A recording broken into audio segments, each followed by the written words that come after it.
नमस्कार। म चाहिँ आज यो डिएक्सनको अर्गानिक प्रोडक्टको बारेमा तपाईहरुलाई जानकारी गराउनको लागि गइरहेको छु।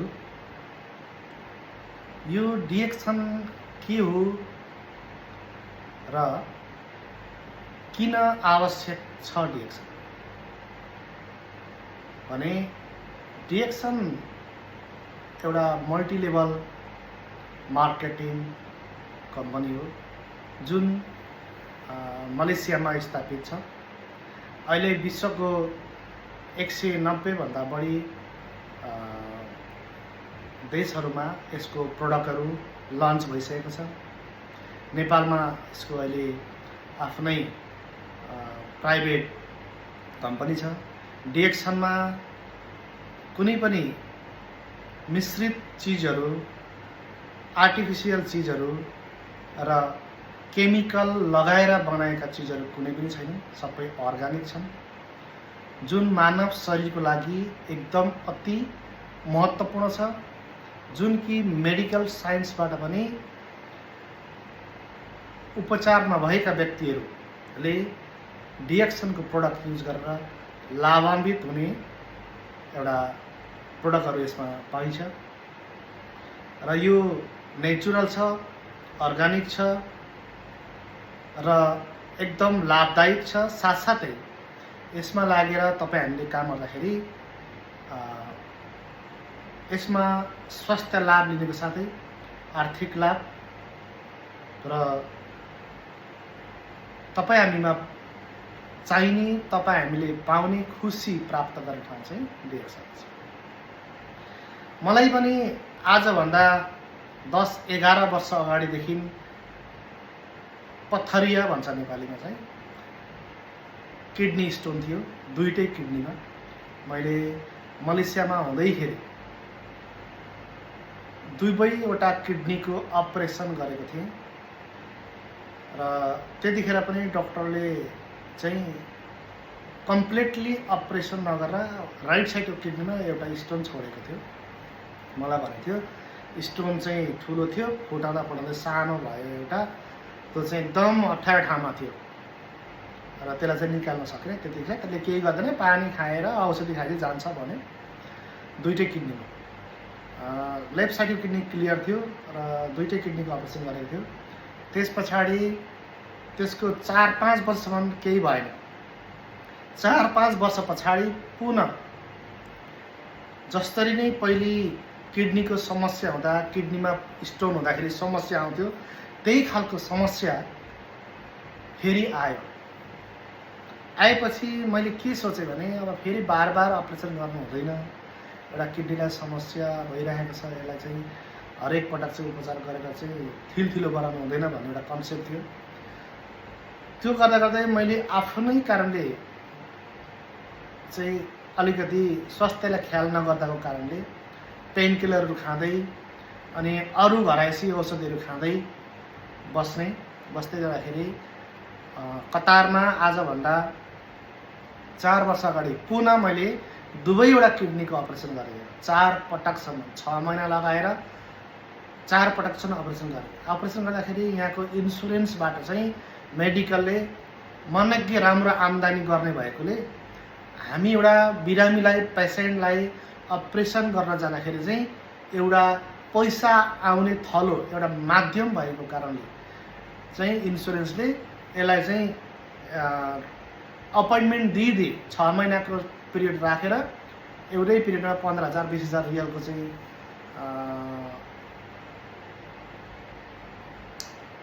बिल बनाउने अनि अपरेसन गर्ने अनि इन्सुरेन्सको पैसा लिने कारणले गर्दाखेरि 6 महिना लगायो र 6 महिना लगाउँदाखेरि पनि राइट साइडको किडनीमा पुनः यहाँको डाक्टरले अप्ठ्यारो ठाउँमा छ किडनीमा एउटा सानो स्टोन, त्यसलाई चाहिँ निकाल्न मिलेन भनेर छोडिदियो।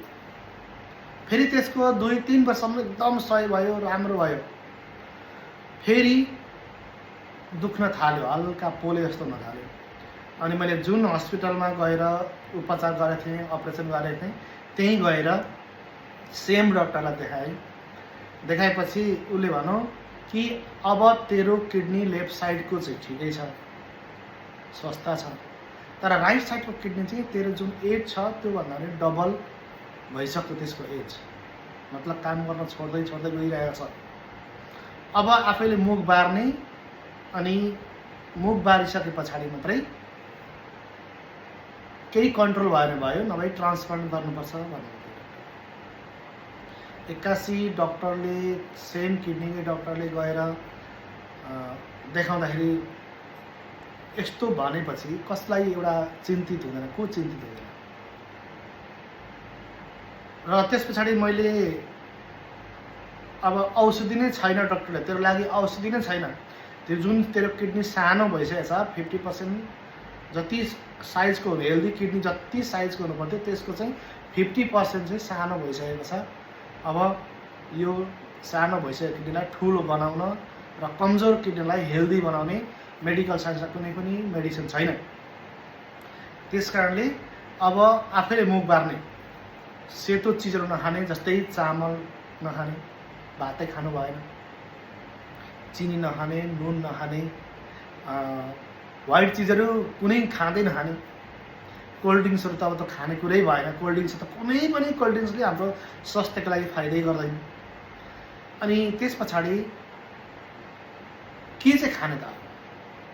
हरेक चिज सोध्यो, कुनै खानु हुँदैन भन्छ, कि ट्रान्सप्लान्ट गर भन्छ, अब कामै हुँदैन भन्छ, उसैले उपचार गरेको।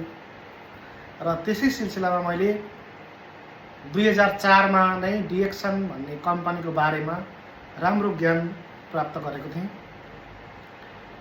यसको बारेमा थाहा थियो मलाई, तर आफ्नै हेलचेक्राइले गर्दा त्यतिखेर पनि मैले डिएक्सन प्रोडक्टलाई आधा युज गरेर आधा फालेँ। र मैले तुरुन्तै कतारमै फेरि डिएक्सन कम्पनीको बारेमा सर्च गरेर, खोज तलास गरेर डिएक्सनको अफिसमा गएर डिस्काउन्ट कार्ड बनाएर डिएक्सन प्रोडक्टहरू मैले 6 महिनासम्म रेगुलर युज गरेँ। बिहान बेलुका दिउँसो रेगुलर युज गर्ने।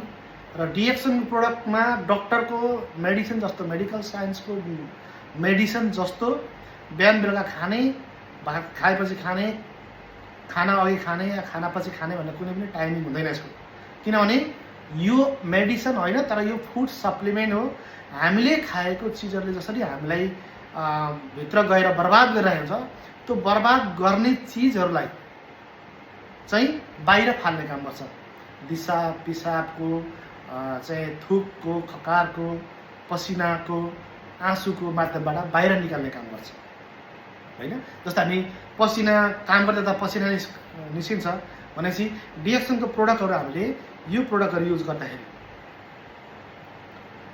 यसलाई ब्ल्याक कफी भन्छ, यो स्प्रुलिना भन्छ यसलाई। र यो मेन कुरा चाहिँ यसलाई भन्छ mushroom powder, 100% mushroom powder, red मसरुमबाट मिलाएर बनाएको। रेड मसरुमको पनि त्यसलाई उमार्दाखेरिको एउटा ड्युरेसन हुन्छ, 7 दिनसम्मको, 14 दिनसम्मको, 15 दिनसम्मको स्टेजको चाहिँ मसरुमलाई, यसलाई चाहिँ डक्टर लिमले उहाँको एउटा 10 वर्षको अध्ययन पश्चात उहाँले चाहिँ यसले चाहिँ यस्तो यस्तो काम गर्छ मानव शरीरको लागि भनेर बनाउनु भएको र त्यही अनुसारलाई बनाइएको हुन्छ। र मैले यो प्रोडक्टहरू रेगुलर रूपमा युज गरेँ। यो चाहिँ मोरोन्जी जुस, मोरोन्जी सिट्रोपोडिया भन्छ। यो चाहिँ क्यान्सर लागेको व्यक्तिहरूले पनि खान मिल्ने। उहाँहरूले 10,000 पटक किमोथेरापी गर्नु र यो 1 बोतल खानु, यसले जित्छ भनेपछि यो कति उपयोगी रहेछ। त्यसको साक्षी, त्यसको उदाहरण म हो। मेरो राइट साइडको किडनी काम गर्दैन, 50% सानो भइसक्यो, अब काम गर्न छोडिसक्यो, ट्रान्सप्लान्ट गर्नु भनेको व्यक्ति आज यही मोरोन्जी जुस बिहान बेलुका दिउँसो एनी टाइम पानीमा हालेर 1 बोतल मिनरल वाटरको बोतलमा चाहिँ यसलाई चाहिँ यसको पूर्ण भागको 4 भागलाई हिसाब गर्ने हो भने 1 भागको आधा 1 बोतल पुरै मिनरल वाटरमा हाल्नुहोस्, दिनभर जतिखेर तिर्खा लाग्छ पिउनुहोस्। साथसाथै यो Lingzhi black coffee 2 in 1 black coffee coffee भन्ने बित्तिकै ए यो त कफी रहेछ, यो त चिया रहेछ, यसले त केही गर्दैन, यसले त निको बनाउँदैन भन्छ नि मान्छे। त्यो होइन, यो कफीको टेस्ट छ, कफीको टेस्ट हालेर बनाइएको छ, तर यसमा ज्यादा चाहिँ मसरुम, रेड मसरुमबाट बनाइएको छ, जुन कि यहाँ तपाईँ देख्न सक्नुहुन्छ। यो रेड मसरुम हो। यसलाई धुलो बनाएर यसलाई चाहिँ मजाले कसरी चाहिँ कफीयुक्त बनाउन सकिन्छ भनेर डक्टरले नै आफैले उहाँले निर्माण गर्नुभएको। र यो यसको खासियत के छ भने हामीले खाने बाहिरको कफी तपाईँ तातो पानीमा हाल्नुहोस्, त्यो कफी जबसम्म तपाईँले घोल्नु न त्यो कफी घोलिँदैन। तर यो तपाईँले जसरी तातो पानी या चिसो पानीमा हाल्नुहुन्छ त्यसको विथिन 2 to 3 सेकेन्डमा आफै घोलिन्छ। यसलाई घोल्न पर्ने आवश्यकै छ। यो मैले अनलिमिटेड टाइम खान्छु। मान्छेले भन्छन् यो खाएपछि यसले निन्द्रा लाग्दैन, कफीले निन्द्रा लाग्दैन भन्छ नि। तर यसलाई तातो पानीमा हाल्नुहोस्, उमाल्ने होइन। यसलाई के गर्ने, तातो पानीमा हाल्ने, तताएको पानीमा ग्लास राख्ने, ग्लासमा तातो पानी हाल्ने, त्यस पछाडि यसमा सानो सानो पाउचहरू हुन्छ भित्र, त्यो पाउचलाई निकाल्ने।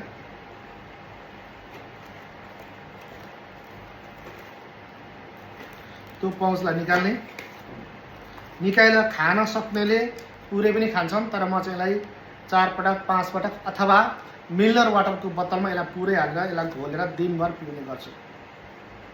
जब यो खाएपछि तपाईँलाई डक्टरको मेडिसिन जस्तो अहिले खाने अनि 10-15 मिनटपछि चाहिँ त्यसले ठिक गर्ने त्यो होइन। जाँड रक्सी खाए जस्तो अहिले खाने लागिहाल्ने त होइन। यो अर्ग्यानिक प्रडक्ट हो। जबसम्म यो तपाईँको शरीरमा गएर घुलमेल हुँदैन, तपाईँले एकपटक खाने अनि 15 दिन नखाने गर्नु भने चाहिँ काम हुँदैन। तर तपाईँले यसलाई रेगुलर रूपमा युज गर्नुहोस्। जब तपाईँको शरीरभित्र पुरै कफी मय हुन्छ, तपाईँको शरीरभित्र यो गएर घुलिन्छ, तपाईँको ब्लडमा घुलिन्छ, अक्सिजनमा घुलिन्छ होइन, तपाईँको सम्पूर्ण शरीरमा घुल्छ अनि यसले काम गर्न थाल्छ। त्यसको लागि 1 हप्ता मिनिमम टाइम लाग्छ। त्यस पछाडि यसले काम गर्ने लक्षण देखा गर्छ। कसैलाई यो कफी खाँदा चाहिँ अलिकति छाती पोल्ने जस्तो अथवा पखाला लाग्ने जस्तो हुनसक्छ। त्यो भनेको यो कफीले भित्र गएर काम गर्न सुरु गर्यो भन्ने कुराको लक्षण हो। त्यो चाहिँ बिरामको लक्षण चाहिँ होइन।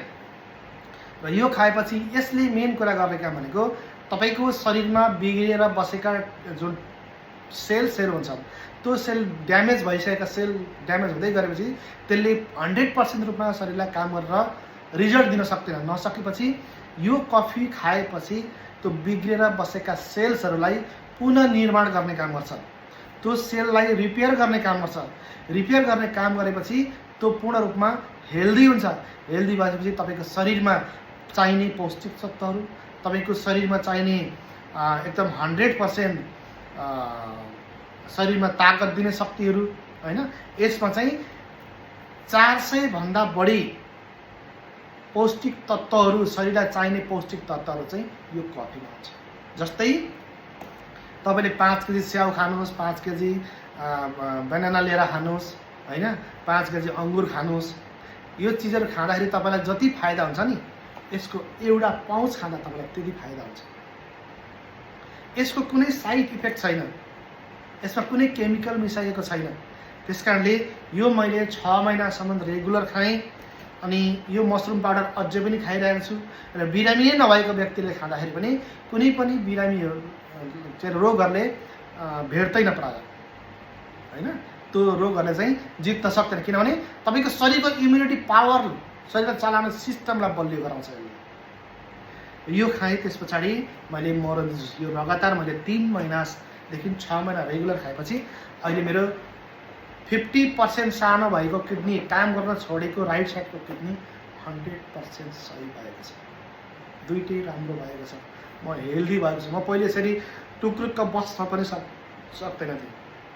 म अडेसा लगाएर बस्नुपर्ने अथवा हिँड्दाखेरि कम्मरसँग मात्र हिँड्नुपर्ने, काम गर्न नसक्ने त्यस्तो स्थितिमा पुगिसकेको। किडनी भनेको शरीरको सबैभन्दा मेन फङ्सन हो। किडनीको फङ्सनले नै राम्रो काम गर्न छोडेपछि मान्छे त्यसै कमजोर हुन्छ, विकनेस हुन्छ, छालामा परिवर्तन आउँछ, तपाईँको खुट्टाहरूमा परिवर्तन आउँछ, किडनीमा प्रब्लम भएपछि तपाईँलाई प्रेसर बढ्न सक्छ, तपाईँको चाहिँ सुगर बढ्न सक्छ, तपाईँको कोलेस्ट्रोल बढ्न सक्छ, तपाईँको चाहिँ युरिक एसिड बढ्न सक्छ। किडनी कमजोर भएपछि युरिक एसिड बढ्ने हो, किनभने किडनीले फिल्टर गर्नै नसकेपछि शरीरले पचाउनै सक्दैन। तर यो प्रोडक्ट खाँदै गरेपछि तपाईँको किडनीले पचाउन नसकेर थेग्रिएर जुन बसेका टक्सिनहरू छन् शरीरभित्र त्यसलाई चाहिँ पिसाब र दिसाबको माध्यमबाट यसलाई बाहिर निकाल्ने काम गर्छ। जबसम्म तपाईँ यो खाँदै गर्नुहुन्छ नि, तपाईँलाई दिनमा 2 पटक 3 पटक दिसा या पिसाब लाग्थ्यो भने म्याक्सिमम रूपमा तपाईँले यो प्रोडक्ट खाँदै गरेपछि दिनमा 6-7 पटक 8 पटक 9 पटक 10 पटकसम्म दिसा पिसाब लाग्न सक्छ। मलाई त्यो अनुभव भएको छ। दिनमै 6-7 पटकसम्म पिसाब लाग्ने, 7-8 पटकसम्म पिसाब लाग्ने, किनकि पिसाबको माध्यमबाट शरीरमा बेकार भएर बसेका चिजहरूलाई, जुन टक्सिनहरूलाई चाहिँ यसले बाहिर निकाल्ने काम गर्यो र मेरो खराब हुँदै गएको किडनीलाई यसले रिपेयर गर्ने काम गर्यो, जुन कि मेडिकल साइन्सको लागि मेडिसिनै छैन भनेको डक्टरले आज म तन्दुरुस्त भएको छु because of DXN product, because of DXN organic product, because of DXN red mushroom. त्यस कारणले तपाईँ हामीलाई बुझ्न जरुरी छ। मान्छेले भन्छन् डिएक्सन के हो, मैले त डिएक्सन गरेको थिएँ भन्छ, तर जो कोही व्यक्तिले डिएक्सनको प्रोडक्ट युज गरेको छ त्यो व्यक्तिले कहिल्यै पनि डिएक्सन प्रोडक्ट राम्रो छैन भन्दैन। किन? डिएक्सन प्रोडक्ट अर्गानिक छ, डिएक्सन प्रोडक्ट स्वास्थ्यवर्धक छ। मैले जति यसको बारेमा व्याख्या गरे पनि कम हुन्छ, किनकि डिएक्सन प्रोडक्ट आफैमा अब्बल छ, आफैमा अर्गानिक छ, जुन चाहिँ विश्व स्वास्थ्य सङ्गठन WHO ले समेत सर्टिफाइड गरेको छ। यो अहिले म चाहिँ कतारबाट हो। तपाईँहरूले सोच्नु होला कि डिएक्सन प्रोडक्ट चाहिँ राम्रो छैन, यो चाहिँ डुप्लिकेट हो, यो चाहिँ नराम्रो छ भन्ने कुरा सोच्नु भएको होला। त्यो गलत नो। DXN product is organic and DXN company is the real company, is help to improve our health, use for your health, use for your health benefits. Always believe to the DXN product. Come and join with us. Use the product. Save your life, save your health, save your money, save your everything what you want in your life. Because if save your health, you will be happy. Because you can save your money. You can do anything whatever you want. त्यसैले DXN product organic छ, natural छ। तपाईँ हामी सबैले use गरौँ, healthy बनौँ, म जस्तै healthy बनौँ। कोही पनि किडनीको पेसेन्टहरू हुनुहुन्छ, तपाईँको किडनी ड्यामेज भएर ट्रान्सप्लान्ट गर्नलाई चाहिँ हस्पिटलले भनेको छ अथवा घरमा आएर बस्नु भएको छ, पैसा छैन भने स्वास्थ्यभन्दा ठुलो कुरा केही पनि होइन, जीवनभन्दा ठुलो कुरा केही पनि होइन। पैसा त भोलि पनि कमाउन सकिन्छ। त्यसैले डिएक्सन प्रोडक्ट युज गर्नुहोस्, स्वस्थ्य बन्नुहोस्। औषधिले नै काम नगरेका चिजहरू, ड्यामेज भएका चिजहरूलाई पनि यसले रिपेयर गरेर चाहिँ पुनर्जीवन दिने काम गर्छ। र मेरो 2टा किडनी राम्रो भएको छ यही डिएक्सन प्रोडक्टले भन्दै पुनः अर्को भिडियोमा अरू प्रोडक्टहरूको बारेमा बताउनेछु। हस्त गुड मर्निङ डिएक्सन।